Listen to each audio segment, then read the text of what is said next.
If your landscape plants keep attracting unwanted wildlife, you're not alone. It's a common headache that can mess up your yard's vibe and safety.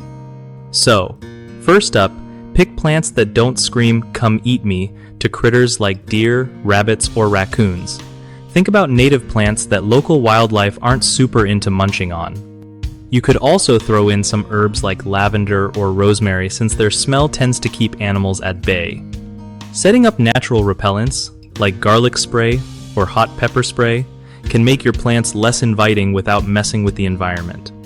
If you want a quick fix, there are commercial animal repellents that work pretty well, but remember to reapply after rain or watering. Another neat trick is to use physical barriers like chicken wire or garden fencing around your favorite plants to keep those sneaky animals out. Lighting can help too.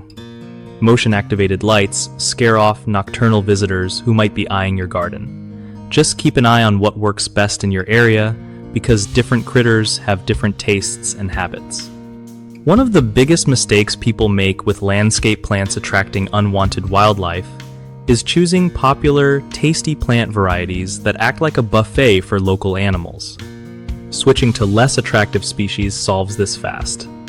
Another common issue is relying only on one method, like just planting repellent herbs without using physical barriers or sprays, which lets animals figure out a way around it. Mixing methods keeps them guessing. Lastly, folks often forget to maintain their repellents or fences, so plants get vulnerable again. Regular upkeep and checking for gaps or worn-out sprays are key to keeping wildlife away for good. BigHomeProjects.com is awesome because it connects homeowners with trusted local contractors who know how to handle landscape challenges and wildlife issues.